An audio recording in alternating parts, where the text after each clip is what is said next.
ओम शांति। आज 15 नवंबर 2024 के बाबा के अनमोल मधुर महावाक्य सुनेंगे। आज की बाबा की मुरली में बाबा हम बच्चों को कहते हैं, बच्चे ये खेल है ही स्मृति और विस्मृति का। साथ ही साथ बाबा कहे कि बच्चे इस दुनिया के अंदर कोई कितना भी अच्छा कर्म करे लेकिन फिर भी वो पुण्य आत्मा नहीं बन सकता है, क्योंकि ये 5 विकारों की दुनिया है। इस दुनिया के अंदर मनुष्य के हर कर्म कोई न कोई विकार के वशीभूत ही होते हैं, इसलिए पुण्य आत्मा नहीं बन सकते हैं, असंभव है। बाबा आकर के हम बच्चों को पुण्य आत्मा यथार्थ रूप में बनाते हैं। इसलिए बाबा कहे तुम बच्चों को अपने कर्मों के ऊपर भी अटेंशन देना है, पवित्र बनना है और पवित्र दुनिया में जाने योग्य बनना है। तो सुनते हैं आज के बाबा के अनमोल मधुर महावाक्य। ओम शांति। मीठे बच्चे, अपनी जांच करो कि कितना समय बाप की स्मृति रहती है, क्योंकि स्मृति में है ही फायदा, विस्मृति में है घाटा।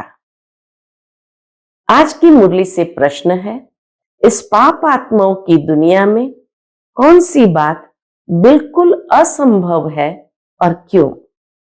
उत्तर, यहां कोई कहे हम पुण्य आत्मा है, ये बिल्कुल असंभव है, क्योंकि दुनिया ही कलयुगी तमो प्रधान है। मनुष्य जिसको पुण्य का काम समझते हैं वह भी पाप हो जाता है, क्योंकि हर कर्म विकारों के वश हो करके करते हैं। हर कर्म विकारों के वश होकर करते हैं। ओम शांति।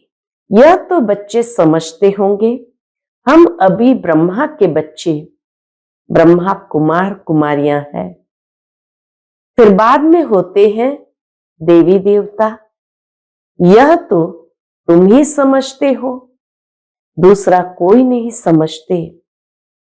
तुम जानते हो हम ब्रह्मा कुमार कुमारियां बेहद की पढ़ाई पढ़ रहे हैं, 84 जन्मों की पढ़ाई भी पढ़ते, सृष्टि चक्र की पढ़ाई भी पढ़ते, इन जन्मों की पढ़ाई भी पढ़ते और समय की पढ़ाई भी पढ़ते। फिर तुमको ये शिक्षा मिलती है कि पवित्र बनना है। यहां बैठे तुम बच्चे बाप को याद तो जरूर करते हो पावन बनने के लिए। अपने दिल से पूछो, सच सच हम बाप की याद में बैठे थे या माया रावण बुद्धि को और तरफ ले गई?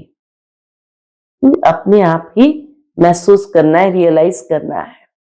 बाप ने कहा है मामेकम याद करो तो पाप कटे।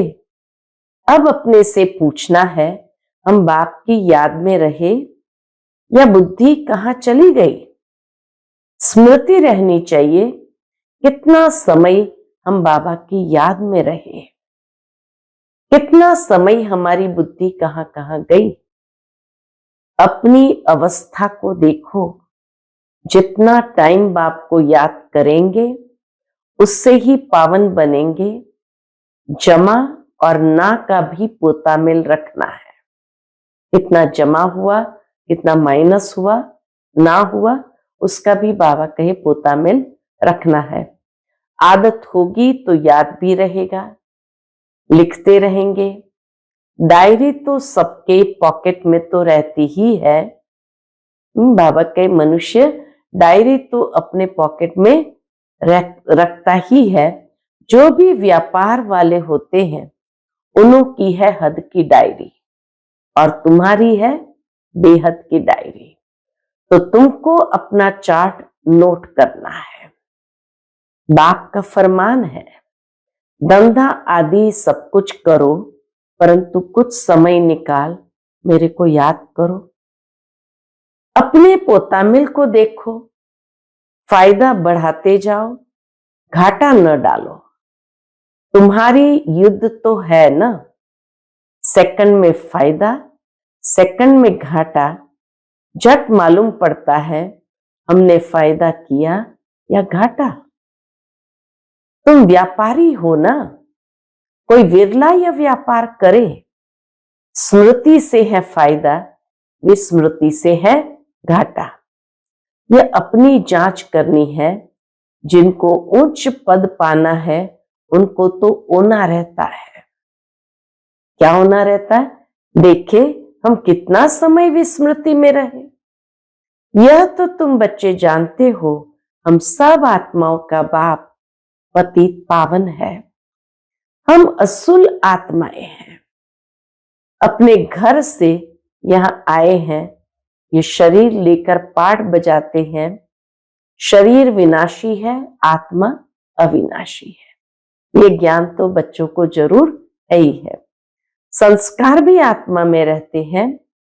बाबा पूछते हैं, ये आत्मा याद करो, इस जन्म के छोटेपन में कोई उल्टा काम तो नहीं किया है। बाबा कहते हैं, बच्चों याद करो, इस जन्म के छोटेपन में कोई उल्टा काम तो नहीं किया है। याद करो। 3-4 वर्ष से लेकर याद तो रहती है, कैसे हमने छोटेपन में कैसे बिताया है, क्या क्या किया है। कोई भी बात दिल अंदर खाती तो नहीं है। याद करो। सतयुग में पाप कर्म होते ही नहीं तो पूछने की बात नहीं रहती। यहां तो पाप होते ही है। मनुष्य जिसको पुण्य का काम समझते हैं वह भी पापी है। यह है ही पाप आत्माओं की दुनिया। तुम्हारी लेन देन भी है पाप आत्माओं से। कितनी सूक्ष्म कर्म की गुह्य गति बाबा समझा रहे हैं। बाबा कहे, इस दुनिया में जिसको पुण्य समझते हैं, कौन सी बात को दान करना ये पुण्य समझते हैं, लेकिन वो भी कभी कभी पाप के खाते में चला जाता है। कैसे? क्योंकि बाबा कहे, जहां नाम मान शान की अपेक्षा आई, जहां कोई ना कोई स्वार्थ आया, मोह में आकर दान करते हैं, तो ये सब पाप के खाते में चला जाता है। तो बाबा कहे, यही पाप आत्माओं की दुनिया। तुम्हारी लेन देन भी है पाप आत्माओं से। पुण्य आत्मा यहां है ही नहीं। पुण्य आत्माओं की दुनिया में फिर एक भी पाप आत्मा नहीं है। पाप आत्मा की दुनिया में एक भी पुण्य आत्मा नहीं हो सकती। जिन गुरुओं के चरणों में गिरते हैं वह भी कोई पुण्य आत्मा नहीं है। क्यों? ये भी सूक्ष्म गति बाबा बताते हैं, क्योंकि हर एक का जन्म विकारों से हुआ है। तो उनका शरीर विकारों से उत्पन्न हुआ है, तो पुण्य आत्मा कैसे कहेंगे? यह तो है ही कलयुग, सो भी तमो प्रधान। तो इसमें कोई पुण्य आत्मा होना असंभव है। तो बाबा कहे, इस दुनिया में कोई पुण्य आत्मा होना यह असंभव है। पुण्य आत्मा बनने के लिए ही बाप को बुलाते हैं कि आकर हमको पावन आत्मा बनाओ। ऐसे नहीं कोई बहुत दान पुण्य आदि करते हैं, धर्मशाला आदि बनाते हैं, तो वो कोई पुण्य आत्मा है? नहीं। शादियों आदि के लिए हॉल आदि बनाते हैं, ये कोई पुण्य थोड़ी है। जहां से व्यक्ति विकारों के द्वार में जा रहा है तो उसको पुण्य थोड़ी कहेंगे। यह समझने की बातें हैं। यह है रावण राज्य, पाप आत्माओं की आसुरी दुनिया। यह है ही रावण राज्य, पाप आत्माओं की आसुरी दुनिया। इन बातों को सिवाय तुम्हारे और कोई नहीं जानते। रावण भल है, परंतु उनको पहचानते थोड़ी है। दशहरा मनाते लेकिन पहचानते थोड़ी है। शिव का चित्र भी है, परंतु पहचानते नहीं है। बड़े बड़े शिवलिंग आदि बनाते हैं, फिर भी कह देते हैं नाम रूप से न्यारा है। मनुष्य इतने बड़े बड़े शिव के मंदिर बनाएंगे, शिवलिंग बनाएंगे, फिर भी कह देते नाम रूप से न्यारा है, सर्वव्यापी है। इसलिए बाप ने कहा यदा यदा ही धर्मस्य, भारत में ही शिव की ग्लानि होती है। जो बाप तुमको विश्व का मालिक बनाते हैं, तुम मनुष्य मत पर चल उनकी कितनी ग्लानि करते हो। आश्चर्य की बात है। बाबा कहे जो बाप तुमको विश्व का मालिक बनाते हैं, तुम मनुष्य मत पर चल उनकी कितनी ग्लानि करते हो।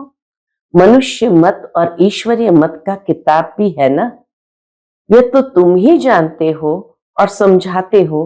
हम श्री मत पर देवता बनते हैं, रावण मत पर फिर आसुरी मनुष्य बन जाते हैं। मनुष्य मत को आसुरी मत कहा जाएगा। आसुरी कर्तव्य ही करते रहते हैं। मूल बात ईश्वर को सर्वव्यापी कह देते हैं।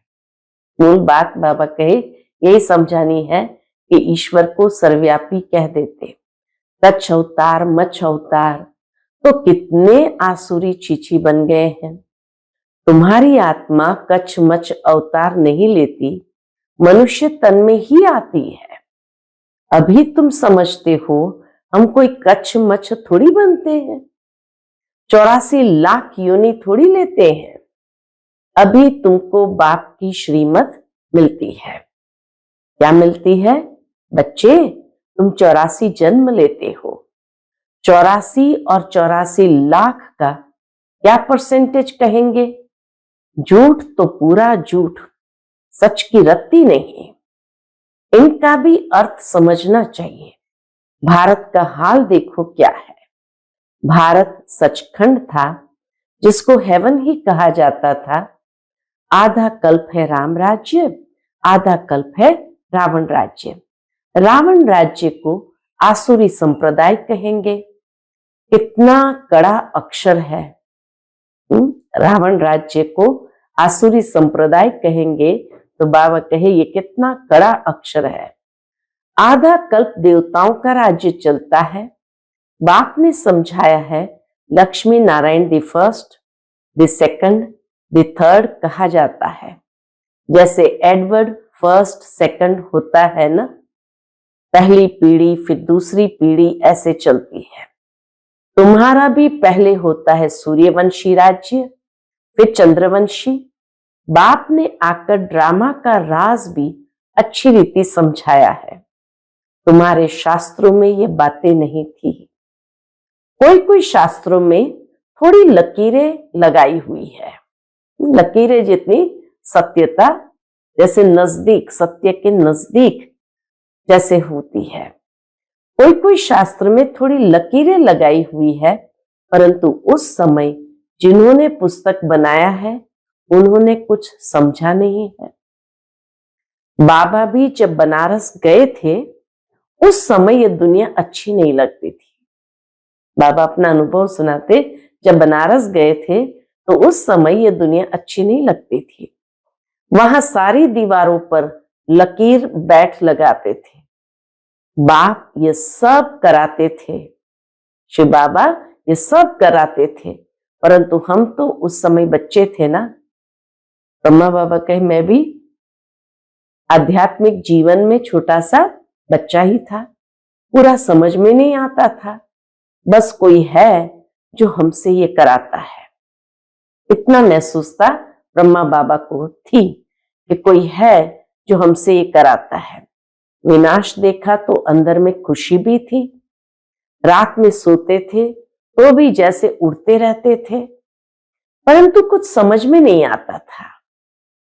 ऐसे ऐसे लकीरें खींचते रहते थे। कोई ताकत है जिसने प्रवेश किया है, ये भी महसूसता थी कि कोई ताकत है जिसने प्रवेश किया है। हम वंडर खाते थे। पहले तो धंधा आदि करते थे, फिर क्या हुआ, कोई को देखते थे और झट ध्यान में चले जाते थे। कहता था ये क्या होता है, जिसको देखता हूं, बाबा को भी समझ में नहीं आता तो कहता था ये क्या होता है, जिसको देखता हूं उनकी आंखें बंद हो जाती है। वो साक्षात्कार में ध्यान में चले जाते तो बाबा देखता था, अरे ये क्या हुआ, जिसको देखता हूं वो आंखें उनकी बंद हो जाती है। पूछते थे क्या देखा, तो कहते थे वैकुंठ देखा, कृष्ण देखा। यह भी सब समझने की बातें हुई ना। इसलिए सब कुछ छोड़कर बनारस चले गए समझने लिए। सारा दिन बैठा रहता था, पेंसिल और दीवार, और कोई धंधा ही नहीं था। बेबी थे ना, तो ऐसे ऐसे जब देखा तो समझा अब यह कुछ करना नहीं है, धंधा आदि छोड़ना पड़ेगा। अब यह धंधा आदि कुछ करना नहीं है, उसको छोड़ना पड़ेगा। खुशी थी, यह गदाई छोड़नी है। रावण राज्य है ना, रावण पर गधे का शीश दिखाते हैं ना, तो ख्याल हुआ ये राजा ही नहीं है, गदाई है। गधा घड़ी घड़ी मिट्टी में लथेड़ कर धोबी के कपड़े सब खराब कर देता है। बाप भी कहते हैं तुम क्या थे, अब तुम्हारी क्या अवस्था हो गई है। ये बाप ही बैठ समझाते हैं और ये दादा भी समझाते हैं। दोनों का चलता रहता है, बाप दादा दोनों का आपस में चलता रहता है। ज्ञान में जो अच्छी रीति समझाते हैं वह तीखे कहेंगे। नंबरवार तो है ना, तुम बच्चे भी समझाते हो। यह राजधानी स्थापन हो रही है, जरूर नंबरवार पद पाएंगे।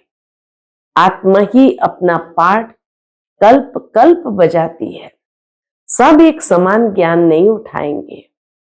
ये राजस्थान ही वंडरफुल है, दूसरे कोई स्थापना का ज्ञान थोड़ी देते हैं। समझो सिख धर्म की स्थापना हुई, शुद्ध आत्मा ने प्रवेश किया, कुछ समय बाद सिख धर्म की स्थापना हुई। उन्हों का हेड कौन, गुरु नानक। उसने आकर जप साहब बनाया। पहले तो नई आत्मा ही होगी, क्योंकि पवित्र आत्मा होती है। पवित्र को महान आत्मा कहते हैं। सुप्रीम तो एक बाप को कहा जाता है, वह भी धर्म स्थापना करते हैं तो महान कहेंगे। जब नई आत्माएं ऊपर से आकर धर्म स्थापन करते तो भी बाबा कहे उनको महान कहेंगे, परंतु नंबरवार पीछे पीछे आते हैं। 500 वर्ष पहले एक आत्मा आई, आकर सिख धर्म स्थापन किया।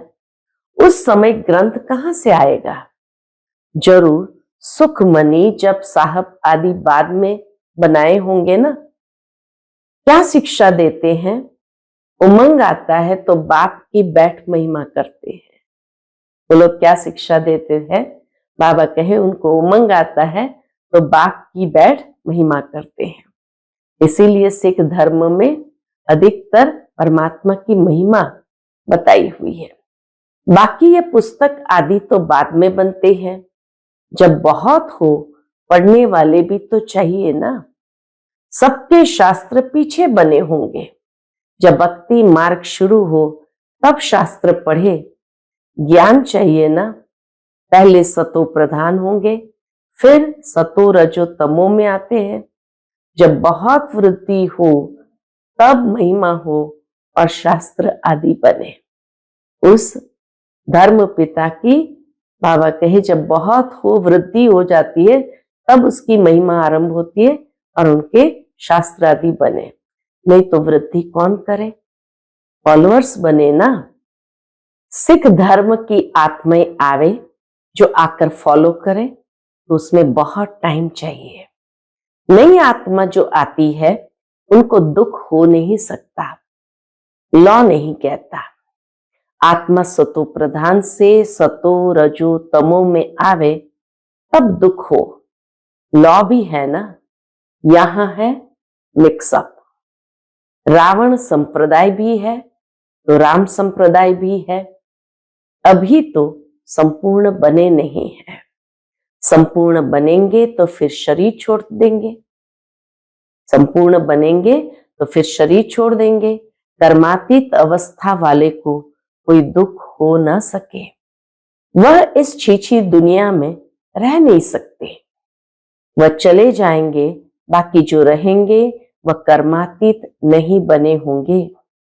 सब तो एक साथ कर्मातीत हो नहीं सकते। बल विनाश होता है तो भी कुछ बचेंगे। प्रलय नहीं होती। गाते भी है राम गयो रावण गयो, गयो बहु परिवार। रावण का बहुत परिवार था, हमारा परिवार तो थोड़ा है। वह कितने ढेर धर्म है। वास्तव में सबसे बड़ा हमारा परिवार होना चाहिए। क्यों? बाबा कहे वास्तव में सबसे बड़ा हमारा परिवार होना चाहिए, क्योंकि देवी देवता धर्म सबसे पहला है। अभी तो सब मिक्सअप हुए हैं, तो क्रिश्चियन बहुत बन गए हैं। जहां मनुष्य सुख देखते हैं, पोजीशन देखते हैं, तो उस धर्म के बन जाते हैं। जब जब पोप आता है तो बहुत क्रिश्चियन बनते हैं, कन्वर्ट कर देते हैं सबको। फिर वृद्धि भी बहुत होती है। सतयुग में तो है ही एक बच्चा एक बच्ची, और कोई धर्म की ऐसी वृद्धि नहीं होती। अभी देखो सबसे क्रिश्चियन तीखे हैं। जो बहुत बच्चे पैदा करते हैं उनको इनाम मिलता है, क्योंकि उन्हों को तो मनुष्य चाहिए ना, जो मिलिट्री लश्कर काम में आएगा। है तो सब क्रिश्चियन, रशिया अमेरिका सब क्रिश्चियन है। एक कहानी है, दो बंदर लड़े, मक्खन बिल्ला खा गया। यह भी ड्रामा बना हुआ है। आगे तो हिंदू मुसलमान इकट्ठे रहते थे, जब अलग हुए तब पाकिस्तान की नई राजाई खड़ी हो गई। यह भी ड्रामा बना हुआ है। दो लड़ेंगे तो बारूद लेंगे, धंधा होगा। ऊंचते ऊंच उन्हों का यह धंधा है। ब्रिटिशर्स ने समझा दो टुकड़े करेंगे एक देश के तो बारूद लेंगे, हमारा धंधा अच्छा होगा। ऊंचते ऊंच उन्हों का यह धंधा है, परंतु ड्रामा में विजय की भावी तुम्हारी है। 100% सर्टन है विजय, 100% सर्टन है। तुम्हें कोई भी जीत नहीं सकते। बाकी सब खत्म हो जाएंगे। तुम जानते हो नई दुनिया में हमारा राज्य होगा, जिसके लिए ही तुम पढ़ते हो, लायक बनते हो। तुम लायक थे, अब न लायक बन पड़े हो, फिर लायक बनना है। गाते भी है पतित पावन आओ, परंतु अर्थ थोड़ी समझते हैं। यह है ही सारा जंगल। अब बाप आए हैं, आकर कांटों के जंगल को गार्डन ऑफ फ्लावर बनाते हैं। वह है डीटी वर्ल्ड, यह है डेविल वर्ल्ड। सारी मनुष्य सृष्टि का राज समझाया है। तुम अभी समझते हो हम अपने धर्म को भूल धर्म भ्रष्ट हो गए हैं, तो सब कर्म विकर्म ही होते हैं। कर्म विकर्म अकर्म की गति बाबा तुमको समझाकर गए थे। तुम समझते हो बरोबर, कल हम ऐसे थे, फिर आज हम ये बनते हैं। नजदीक है ना। बाबा कहते कल तुमको देवता बनाया था, राज्य भाग्य दिया था, फिर सब कहां किया? तुमको स्मृति आई है? भक्ति मार्ग में हमने कितना धन गंवाया। कल की बात है ना। बाप तो आकर हथेली पर बहिष्ठ देते हैं। ये ज्ञान बुद्धि में रहना चाहिए। बाबा ने यह भी समझाया है, यह आंखें कितना धोखा देती है। क्रिमिनल आई को ज्ञान से सिविल बनाना है। अच्छा, मीठे मीठे सिक्के लदे बच्चों प्रति माता पिता बाप दादा का याद प्यार और गुड मॉर्निंग। रूहानी बाप की रूहानी बच्चों को नमस्ते। हम सब रूहानी बच्चों की रूहानी माता पिता बाप दादा को याद प्यार, गुड मॉर्निंग और नमस्ते। नमस्ते। शुक्रिया बाबा, शुक्रिया। आज की मुरली से धारणा के लिए मुख्य सार है। पहली पॉइंट, अपनी बेहद की डायरी में चार्ट नोट करना है कि हमने याद की यात्रा में रहकर कितना फायदा बढ़ाया है। हमने याद में रहकर कितना फायदा बढ़ाया, घाटा तो नहीं पड़ा। याद के समय बुद्धि कहां कहां गई, जांच करो। दूसरी पॉइंट, इस जन्म में छोटेपन से हमसे कौन से उल्टे कर्म अथवा पाप हुए हैं वो नोट करना है। जिस बात में दिल खाती है उसे बाप को सुनाकर हल्का हो जाना है। अब कोई भी पाप का काम नहीं करना है। आज का बाप दादा का मधुर वरदान हम बच्चों के प्रति है, कर्म बंधन को सेवा के बंधन में परिवर्तन कर सर्व से न्यारे और परमात्मा प्यारे भव।